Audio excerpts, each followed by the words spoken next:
Hey, welcome to Think Thursday from the Alcohol Minimalist Podcast. Think Thursday is all about your beautiful, brilliant human brain.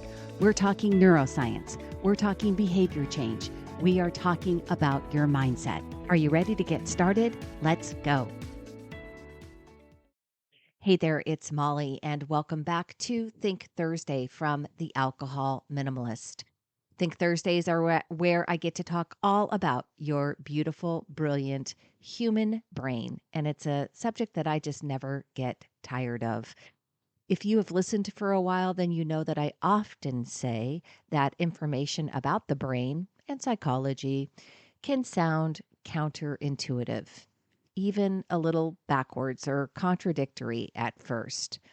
And we've talked about this a few times. In fact, in the summer, I talked about the paradox of freedom, and I shared how having fewer choices can actually make us feel more free, right? Counterintuitive. In the Novelty for Habit Change episode, we explored how doing something different can actually help you stay more consistent, which again, a little bit counterintuitive. And just last week in Defensive Pessimism, we learned that preparing for the worst can help you feel calmer and more confident, which again sounds kind of counterintuitive. Honestly, I could probably list like a dozen more examples because the brain is just that complicated. And today's topic fits perfectly into that theme. We're going to be talking about selective ignorance. And yes, it sounds like the opposite of what you might expect to help you grow or change. And before you picture those ignorance is bliss memes, that is not what this is about. Selective ignorance isn't about tuning out reality, burying your head in the sand, or pretending that problems don't exist. It's about recognizing that your brain has limited capacity for attention, for energy, and for emotion. So, today we're going to talk about how the brain processes information, why overconsumption of data and opinions taxes your mental energy, and how choosing what not to know can actually make you calmer, more focused, and more creative. And if you caught last week's episode on defensive pessimism, you might remember that we talked about how anticipating challenges helps you plan better and worry less. This week, we're kind of flipping that idea. If defensive pessimism is about engaging your brain strategically, selective ignorance is about protecting your brain deliberately. So let's get into this. We've talked about this many times here on Think Thursdays too, and that is that your brain is an incredible pattern detection machine. And it's also a total resource hog. Neuroscientists estimate that in any given moment, your senses take in about 11 million bits of information per second. 11 million bits of information per second. But your conscious mind can only process about 40 of them. All right? 40. Everything else gets filtered out by your attention systems, primarily through something called the reticular activating system, or the RAS. The RAS is basically what acts like a gatekeeper. It decides what sensory input makes it into your conscious awareness. And everybody knows this, or you've probably heard me say this example before somewhere in the podcast, but when you buy a new car, then you suddenly start seeing that model everywhere, right? The car was always there, but your RAS has now decided that it is relevant, and that's why you notice it. Here's the problem. In our world, that gate never really closes. News alerts, podcasts, emails, ads, every ping competes for a piece of your attention. And it's not just overwhelming, it is neurologically depleting. Cognitive neuroscientist Daniel Levitin calls this the attention economy, where the real currency isn't data, it's your focus. And we touched on the attention economy somewhat in our episode on ADHD and neurodivergence and the brain's economy, the brain's attention economy. Um, we've also talked about it in the neuroscience of mental rest and silence is golden. So lots of good episodes. I'm not just bringing up a catalog of these Think Thursday episodes um, to reinforce them. I want you to remember that they're there and go back and look for them and listen again because there's some really great information on Think Thursday specific episodes. Your attention isn't infinite. It is one of the most energy hungry processes in your brain, and protecting it is essential for clarity, for creativity, and for self control. When your brain is overloaded, it doesn't just feel distracted, it literally functions worse. Studies from Stanford University and the University of London found that constant task switching and information overload reduce working memory, they spike cortisol, and they even lower measured IQ scores temporarily. Every piece of new information actually triggers your brain's dopamine system, and it creates that tiny ping of novelty that says, hey, this might matter. And that's important to remember because dopamine isn't just the pleasure molecule, it's the motivation fuel that drives curiosity and focus. So when we overload it, when we're constantly bouncing and looking at looking for lots of new information and reading new things and listening to new things, we're getting a dopamine release. When everything feels urgent or relevant, that system gets burned out. You end up exhausted, anxious, and unable to separate that signal, that ping of excitement, from the noise.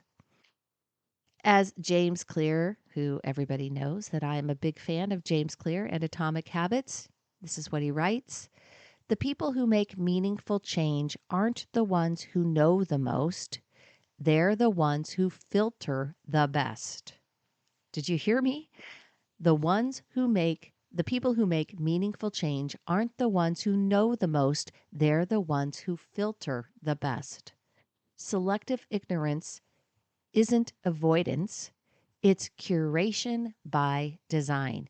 It's choosing to filter strategically so your brain can spend energy on what truly matters. Now, let's connect this back to last week's conversation about defensive pessimism. That mindset works because it turns your brain's natural worry mechanism into a planning tool. You engage with potential problems in a way that helps you prepare, not panic. And selective ignorance is the necessary counterbalance.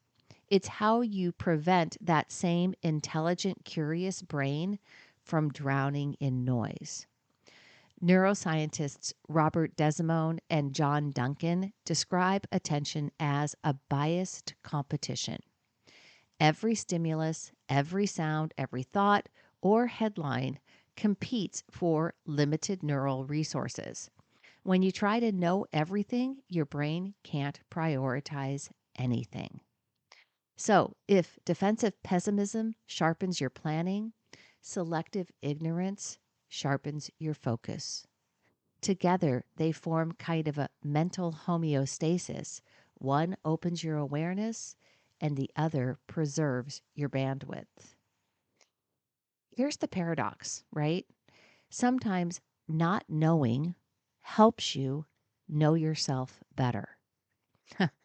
Did you catch that? Not knowing something helps you know yourself better. When you intentionally reduce input, your default mode network, the part of the brain that is active during rest, that daydreaming, that reflective part of your brain, has space to integrate what you've already learned. A 2015 study in Psychological Science found that people who took short information fasts performed better on creative problem-solving tasks and reported lower stress. And a science study by Killingsworth and Gilbert found that people spend almost half their waking hours mind wandering, and that this wandering correlates directly with lower happiness. So if you're bouncing around from story to story, from social media feed to social media feed, from newscast to newscast, you know, you are setting yourself up for some psychological stress. I often tell people, I am not a psychological ninja. I cannot deal with lots and lots of, if I overload on the news, I will not be able to maintain my mental homeostasis. I know that about myself. So I grab some informational, headlines out of a few curated sources that I trust, and that's it. I do not watch any further news. I do not try to dive in on any other informational platforms. The takeaway here, the power of not knowing, is that constant mental stimulation keeps you busy but not better. Selective ignorance isn't disinterest, it's mental restoration. Now, how can we practice selective ignorance? Just like I said, just like I just gave examples of, number one, you got to curate your inputs. Follow fewer sources, but go deeper with ones that align with your goals. You don't need 10 experts on habit change. Pick one you trust and apply it. Stay there. And obviously, I hope that you continue to trust me as an input that you want to hear from. But, if I got to go to protect your mental health, then I guess that's okay. Make sure that you curate your inputs and keep them to as few as possible. Number two, schedule mental quiet time. Create ignorance hours. No news, no social media, no inbox. Let your brain settle and let your RAS recalibrate. Number three, replace input with reflection. I talk all the time about journaling, about walking, about just sitting in silence. Give your brain space to connect ideas instead of chasing new ones. Number four, remember the enough threshold. You don't need more information to make progress. You need less distraction to apply what you already know. James Clear puts it this way: the biggest risk to success isn't ignorance, it's information overload that prevents action. So here's the big picture. Both defensive pessimism from last week and selective ignorance from this week are mental management strategies. One helps you prepare for your mind for obstacles in the future. The other helps you protect your mind from overload. When it comes to behavior change, these two forces, strategy and simplicity, work hand in hand. You don't need to know everything to change something. You just need to know enough and protect that knowledge from getting drowned out. So that's the takeaway for this Think Thursday. Your brain's attention is limited, valuable, and easily hijacked, as we've talked about many times. You cannot stop the world from producing more information, but you can stop inviting it all in. Selective ignorance isn't about apathy, it's about alignment. It's the conscious choice to protect your focus, your energy, and your peace. That's all I have for you this week, my friends. Until next time, choose peace, protect your brain space, and I will see you on Monday.